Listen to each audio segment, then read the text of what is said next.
Hey guys, Zomfire here, and today it's time to do the first NFL video on this channel, and that's going to be predicting the 2023 AFC East division standings. This is going to be the first of an 8-part series, and actually going over each division and giving my predictions on each division. So I'll have timestamps for each team if you want to know info about just a single team. We're going to go over overall how the teams did last year, as well as what divisions they played and who they're going to play this year, as well as looking at each team, who they added, who they lost, how they do last year, and overall my thoughts next year.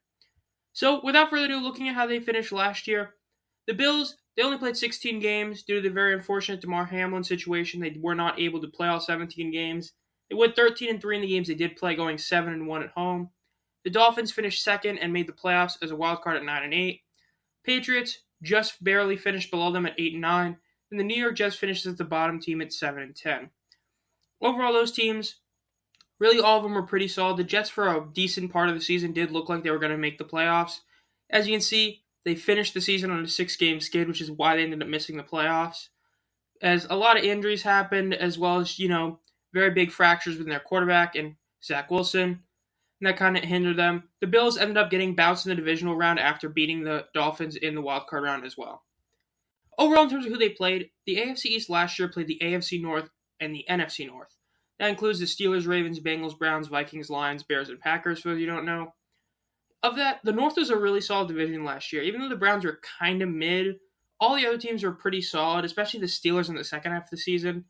Then the Vikings, Lions, Bears, and Packers, aside from the Bears, all those teams either were the Vikings, which they were somehow a good record despite not really being a good team, or the Lions and Packers, where depending when you played them, they were a really daunting team. This upcoming season, however, it's a bit harder. They're playing the NFC East and the AFC West, two divisions that right now you could argue are the two most threatening. Even though the AFC West is very top-heavy, that top-heavy of the Chiefs almost is a guaranteed loss forever they're playing. And considering how many people think the Broncos might be good this year as well as the Chargers, that's dangerous. And the entire NFC East last year finished 500 or better, so pretty daunting. So without further ado, let's look at the first team in the Buffalo Bills.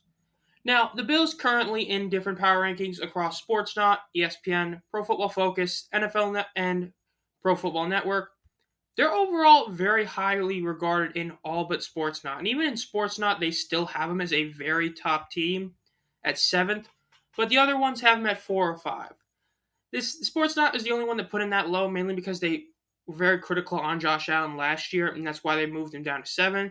The other teams all think that they're nearly that elite team that definitely has a shot to win the Super Bowl.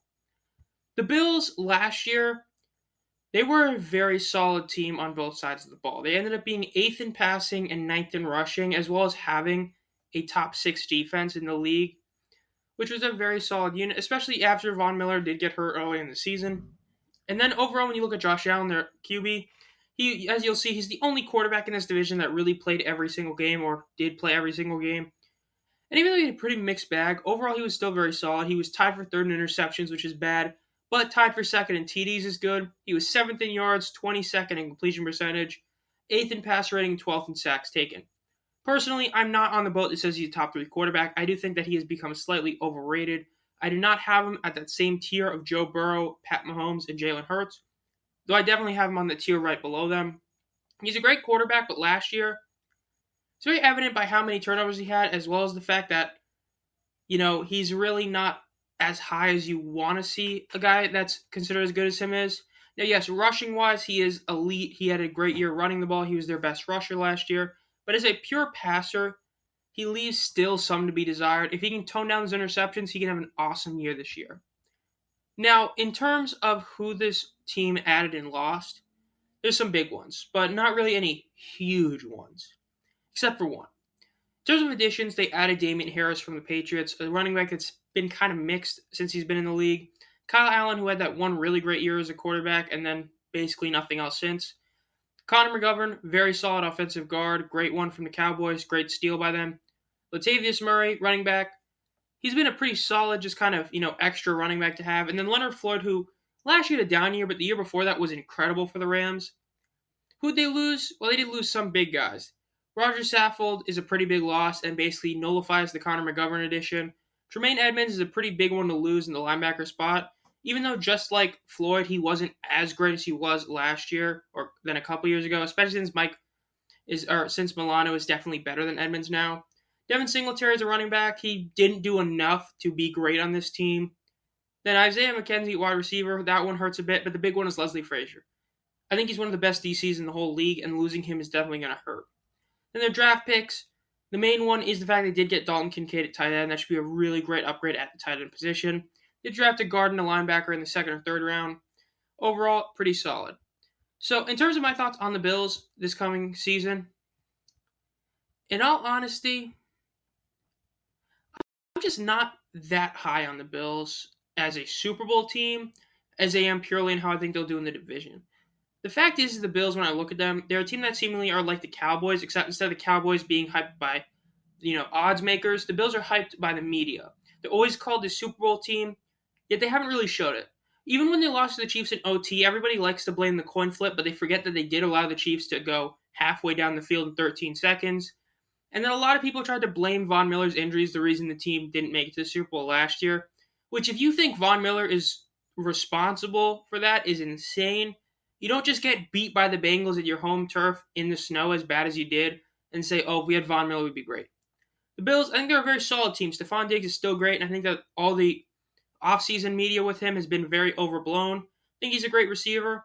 Is he as good as Jay Jetta? Definitely not, but he still is a very awesome receiver. Josh Allen, while I don't think he is a top 2 quarterback or even top 3 quarterback, he's still a great quarterback. But when it comes to the playoffs, I think this team is definitely going to flame out again. But I do think this team is a very good team for the regular season. The second team to talk about is the New York Jets. The Jets in their power rankings are a much more polarizing team, though to a kind of small extent.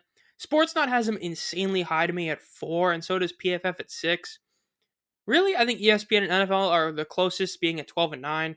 Pro Football Network has them at 7. Essentially, it's whoever writes these are basically saying how much they believe the Aaron Rodgers addition as well as the other additions are going to make this team better versus do they think they're going to gel. So they're a very different team, but considering your lowest is 4, which is really great, and your highest is 12, that's pretty good. Now, in terms of the stats for quarterback, I'm going to look at just Rodgers. In terms of their team stats, they were 15th in passing and 25th in rushing. The injury to Breece Hall hurt. James Robinson wasn't as good as you'd hoped. And while their defense was still a top 4 unit, being 4th in both points and yards, which is very solid last year, it just wasn't great. The big issue for them is the fact that when you look at their quarterback rating or quarterback record, Zach Wilson was 5-4 as the best QB in terms of record, but was the 3rd best and arguably even 4th best, as Strivler was arguably even better than him, that's saying a lot. So Zach, while he did have a winning record, was mainly carried by the rest of his team, whereas Joe Flacco and Mike White did a lot of work, and it just ended up not being enough. So that's kind of what happened to them. When you look at Rodgers himself last year on the Packers, was tied for 7th in interceptions, 7th in TDs, 11th in yards, 20th in completion percentage, tied for 15th in pass rating, and 14th in sacks taken. Overall, he had a pretty down year last year. The thing for Rodgers is questioning whether or not he has the Russell Wilson effect, which is where he does have a down year, but everyone tries to blame everything but the actual quarterback, which is exactly what happened to Russ the last year in Seattle. He did have a down year. Geno was a better quarterback than him. But everyone blamed, it's Pete Carroll owes the offense. When he goes to the Broncos, he'll be great. And then he was terrible. Question is Rodgers going to do that here? He threw a lot more interceptions than he's used to. He's supposed to be outside the top 20 in interceptions. He doesn't throw them. He's supposed to be in the top 3 in passer rating, not tied for 15th. And he did take some sacks. Completion percentage, you can live with being 20th. But the fact that he was so low on a lot of stats he's always great at is a very big tell for me, especially since he's having to actually adjust to new receivers again this year. Just a quick heads up. Now, in terms of their free agent moves, this team did a lot. They did the most movement of any team. Additions, a lot of big names. Aaron Rodgers, Alan Lazard, McCole Hardman Jr., Adrian Amos, Randall Cobb, Thomas Morstead, Chuck Clark. A lot of big name additions. Losses, they lost basically their good backups in Mike White and Joe Flacco. Yes, there's a lot of hope that maybe Rodgers can help Zach Wilson get good. They did lose Sheldon Rankins, which hurts on the D-line. James Robinson, they really aren't going to miss him. Eli Moore kind of became a cancer at the end of the season. And then Braxton Berrios, that's going to hurt. They're losing a really great return specialist in him, all-pro a couple years ago. And then through the draft, while they did get a great pickup in Will McDonald and then Joe Tippmann, the big issue is that they were going to be picking an offensive lineman per a lot of reports. And the Patriots kind of screwed him over on that by trading with the Steelers. And that's the big issue. The Jets their biggest need was offensive line, and they didn't do really anything. You got one great player in the draft, and you got a couple lower end offensive linemen through free agency. You really did lose a lot in terms of not gaining. That's a big deal. And that ultimately leads to what I think about this team. I really don't like this team's chances personally. I think that this team is going to be the overhyped team like the Broncos. Essentially, whenever you have a big name team like this, do you think it's going to be the Buccaneers with Tom Brady, or do you think it's going to be the Broncos with Russell Wilson? We saw that Stafford worked with the Rams. We saw that Brady worked with the Buccaneers. Why'd those work? Because the team as a whole was awesome minus the quarterback. Everyone likes to think that when Brady came to the Buccaneers, they were just some, bad team. They were great. They had awesome receivers. They had a solid O-line. They had a great defense. And then Brady kind of just brought them to the upper echelon. Same with Jared Goff to Matt Stafford. The Jets, they're in the middle. Whereas the Broncos had a lot of holes that nobody wanted to talk about and just said, oh, they have a couple great defensive players and a couple great offensive players. Jets are pretty solid. They still got CJ at Tia at tight end. Receivers, you got Garrett Wilson and a few others. So you have depth at the receiver position. But your lack of O-line help and the fact that I'm really not sold on the defense as being as good as they were last year. And a big reason for that isn't that I think the defense is going to take a step back. It's just that the rest of the AFC East offense is getting better. The Patriots are going to have an OC this year. Mac Jones is going to have a better year. The Dolphins, as long as Tyreek's healthy, as well as, mainly Tua, they're going to have a great year. The Bills are always going to have a great offense. So do I think the Jets can keep up with all those three teams? Not really. Now, yes, I think the biggest issue, they're going to start slow. Look, they're going to be just like the Packers were last year. Rodgers is going to have to get used to this new team, everything about it. They start the season off slow. I don't think they're going to end up making the playoffs because the AFC is just so much better than the NFC. A lot of mid teams in the AFC would be great teams in the NFC. Now, as for the New England Patriots, power rankings wise, I'm not surprised where they're ranked, but I still am not a huge fan of it. 20th by both Sportsnet and PFF. NFL and PFN both got them at 17, and ESPN at 16. I would personally have them a bit higher, but I do understand why they have them where they do. The Patriots, in terms of stats, finished outside the top 20, where they finished 20th in passing and then 24th in rushing. They did have a top 10 defense in terms of yards. And then when you look at their quarterbacks last year, Bailey Zappi had a couple games where he was really solid, but then a couple where he wasn't. I do expect Mac Jones to be the starter. I think he's going to have a great year this year compared to last year because of the fact that he's going to have an OC instead of two clowns being with him. Tied 10th in interceptions last year isn't great. Tied 23rd in TDs isn't great. 18th in yards isn't great. Tied for 16th in completion percentage isn't great. 26th in passer rating isn't good. And 11th in sacks taken is terrible. He was really bad in a lot of categories. But like I said, he doesn't really have that great a receiver game. Even though we're going to get to in a second, he lost a lot of guys. He didn't really have that number one receiver that a lot of teams would like to have. And then when you consider the fact that he didn't have an OC at all when Bill O'Brien, Joe is now here, that's great. But Joe Judge, Matt Patricia, and Bill Belichick is an absolute clown show for offense. Now, in terms of their overall moves in the offseason, this is where it's definitely a bit concerning for the team. You gained Juju, but you lost Jacoby. I see that as more of a lateral move. Now, an upgrade, you got Mike Gesicki. Anthony Firkser is an okay ad, but Mike Gesicki is a really solid tight end. That's a great ad. You did lose Nelson Aguilar, which I do say Gesicki is an upgrade over that. You gain Trace McSorley, you lose Brian Hoyer for a backup. Brian Hoyer's been here a long time. That hurts. You got Calvin Anderson to replace Isaiah Wynn. I think that's a bit of an L. You got Waitman instead of Bailey. You lost Devin McCourty. At least as of right now, you might resign. But you got Bill O'Brien. That's a huge ad. You got Christian Gonzalez in the draft. That's a huge ad. He's going to be a great corner for the team. Keon White, great edge rusher to get. Solid linebacker pickups. Overall, they had a pretty solid draft. They got a lot of players at different positions. They got a highly drafted kicker. They got a punter drafted, so they should be great at special teams. I think that overall they had a pretty solid offseason in terms of moves. Not the best, but overall solid. Now, as for the Patriots, like I said, it all comes to Bill O'Brien and Mac Jones to me. Their defense is going to be solid. You got Bill Belichick defense. It's going to be solid. But I want to see how Mac Jones does with Bill O'Brien. The fact is, his rookie year, he was far better than Trevor Lawrence. Everybody gave Trevor Lawrence a pass because, he had Urban Meyer. It's not his fault. Yet now everybody's blaming Mac Jones for being a bad quarterback last year when he didn't even have an offensive guy to help him. There's a reason teams have offensive coordinators. The Patriots didn't, and guess what happened? Their offense was pitiful. He's going to get one. He's going to have a bounce back year. He's going to have a great year this year, I think. I don't think he's going to be top 5 quarterback. No, top 10 probably not. But if he's just a top 15 quarterback, if he can be a borderline, higher up there guy, this team can be pretty solid. I think that's the big question for this team, and we'll see whether it gets answered in a good way or a bad way. As for the Miami Dolphins, the Dolphins finish or are voted at 6th in the power rankings by ESPN. That is the best ranking they have. As PFN and Sportsnet both have them just below 10th at 8 and 9. Then NFL Network and PFF both have them at 10 and 11. So overall, a lot of people view them as a top third team. Some view them as, a really top team, ESPN and PFN. So overall, pretty solid. The big reason is because of the Tua health concern. Tua only played in 13 games last year, and yes, I say only because he did get hurt in a couple of them. But overall, when he did play, it was incredible. He was the best passer in the league, coming in at number 1 in passer rating at 105.5. 30th in sacks taken, so he didn't even really take that many sacks in the games he did play in. 19th in completion percentage is solid, not great, just good enough. 12th in yards and 11th in TDs, though, is really great when you consider he's tied for 20th in interceptions.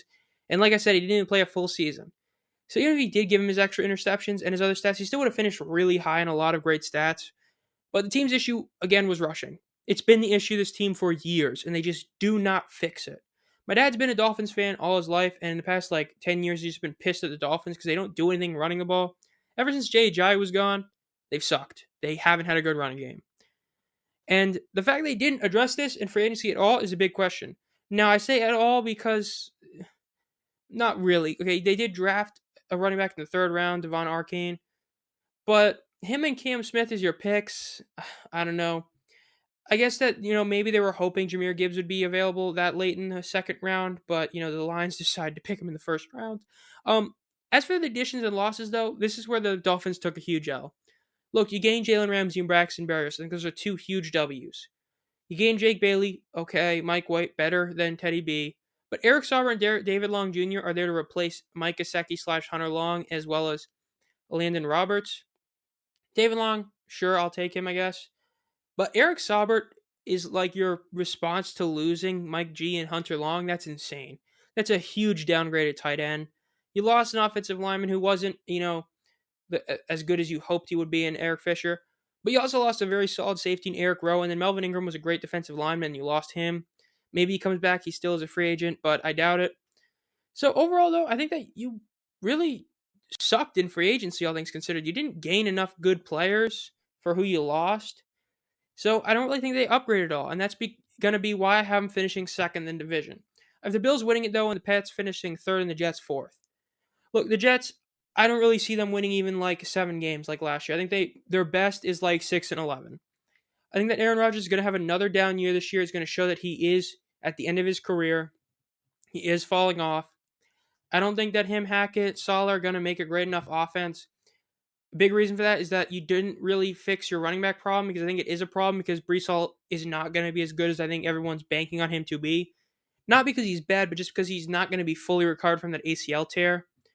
And then, so I basically eliminate them from any of my thought process. Now, in terms of why I have the standings here, I think the Bills match up really well against both the Dolphins and Pats. Whereas I don't really see the Dolphins and Pats being able to sweep the Bills. I could see the Bills sweep them. Then against the other divisions, the Bills can sweep both the NFC East and the AFC West. I can't say the same for the Pats and Dolphins. Look, I think the Dolphins, they could beat any team except the Cowboys. I think the Cowboys' defense can stalwart them. And even the Commies could too. The Patriots, I don't think they could beat the Chiefs in a shootout. They can't beat the Eagles in a shootout. The Bills, they can beat all those teams. Because of that, I have the Bills finishing 1st, Dolphins 2, Pats 3rd, Jets 4th. So overall, that'll do it. This has been Zom Fox. If you enjoy this content, make sure to comment the bell. We still have 7 other divisions to do, so be on the lookout for those videos in the next couple weeks. And as always, have a great night.